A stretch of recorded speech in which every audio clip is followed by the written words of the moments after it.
Hello，大家好，ဒီဗီဒီယိုမှာတော့ရှေ့က B23 လုံးမပြီးခဲ့သေးတာကိုနောက်ဆုံးလက်ကျန်လေးကိုဆက်သင်ပေးပါမယ်။နောက်ထဲတန်းက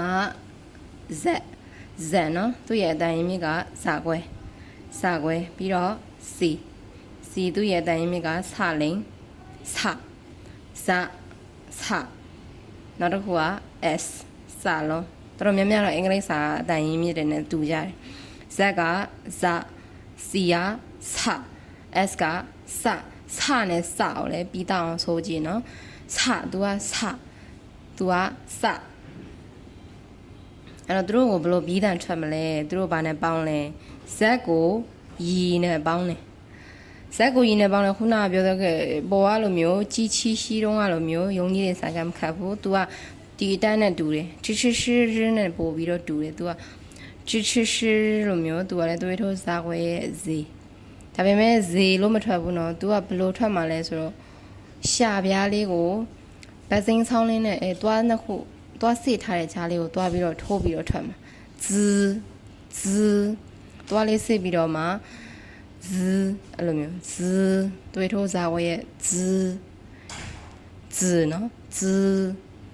ဒီကတော့နှခမ်းလေးတုံသွားပါပြီနှခမ်းတုံနဲ့ရှာလေးကလည်းသွားကြတဲ့ကိုထိုးတယ်ရှာထက်ကလေးကသွားကြတော့ထိုးတာစီစကိုရီနဲ့ပေါင်းတယ်သူကနှခမ်းအဲ့ဒါတန်ထွက်တဲ့အခါနှခမ်းရှိရနေပြီးတော့လေတွေအများကြီးထွက်သွားပါလိမ့်မယ်လေတွေအများကြီးထုတ်ရတယ်သူကသွေးတို့စားခွဲရဲ့ဇေလို့မထွက်ဘူးနော်တုံခါတန်လေးပါတယ်သူကကြတော့သွေးတို့စားလိုက်ရဲ့နောက်တစ်ခုကကြတော့ S I စပေါ့နော်ဒါပေမဲ့ C တော့မဟုတ်ဘူးသူကသူကလည်းသွားလေးစစ်ပြီးတော့အန်သွားကိုစိထားပြီးတော့ဆိုတာ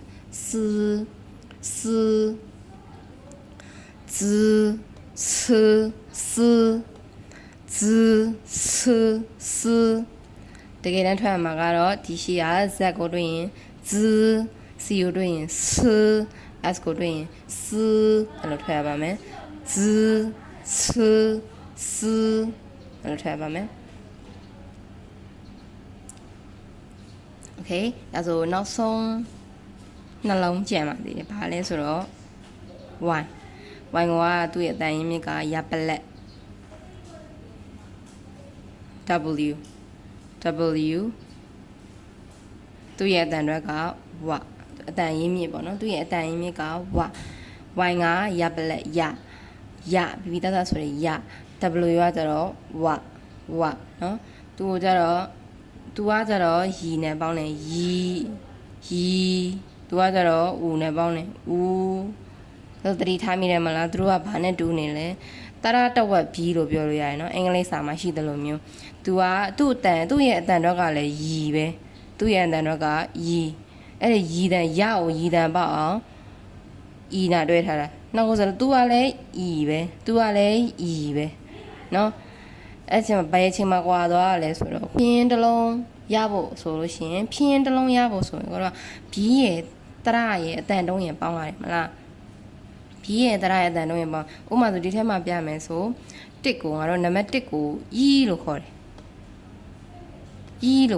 ဤဆိုရရဲ့ဤရဲ့အတန်တုံးရဲ့ထည့်တယ်ပြောရမယ်ဆိုဤကို1တန်တင်ပြီးတော့ဤနံပါတ်1ပါဆိုပြီးတော့မှတော့ပြောလို့မရဘူးတကယ်တမ်းကဘီးဖြင်းရဲ့ဖွဲ့စည်းပုံအတိုင်းဘီးရဲ့တရရဲ့အတန်တုံးရဲ့ပေါင်းပြီးတော့ဆိုရမှာအဲ့တော့ခါကျတော့ဤလို့ခေါ်ခြင်းသူကဝိုင်းကိုဘီးအနေနဲ့ခေါ်ရတယ်အဲ့ဒါမှသူတို့ကဖြင်းတစ်လုံးဖြစ်လာနိုင်တယ်သူ့အတွက်ကလေအဲ့ခါကျတော့ရရဲ့ဤရဲ့တစ်တန်ရဲ့ဤအဲ့လိုဆိုမယ်ဤဘူးကလည်းတူတူပါပဲဘူးကလည်းအဲ့လိုမျိုးပါပဲသူ့မှာတရကဝူရှိနေပြီသားဆိုပေမဲ့တကယ်ဖြင်းရန်စလုံးရေးတဲ့အခါကျရင်ဝူဖြစ်ဖို့ရေးကိုရှေ့ကနေပြီးတော့ W ဝအတန်ကိုဝူကိုထပ်ပြီးအခုခေါ်ရပါတယ်ဤဝူဤဝူ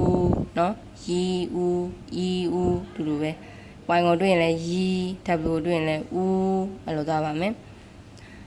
ဒါကတော့ B23 လုံးပြီးသွားပြီပေါ့နော် ဒါဆိုအခုတင်လိုက်တဲ့နှစ်တန်းကကြတော့ပြန်ဆိုကြည့်ရအောင်ဇစ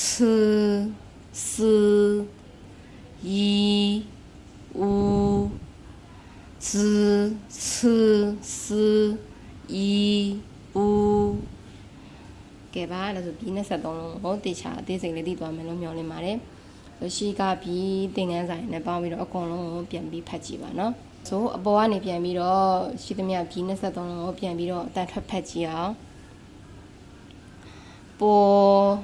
ပေါ်မောဖောတထနလကခခជី七西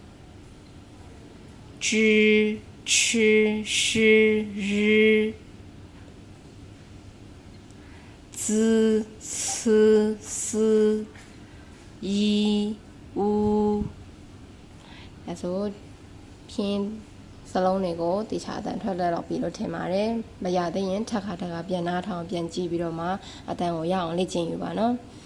စောင်းနဲ့ဘောပင်လေးနဲ့ယူထားပြီးတော့အကုန်လိုက်ပြီးတော့မှတ်ပြီးတော့ရင်းတော့အကောင်းဆုံးပါပဲ谢谢大家拜拜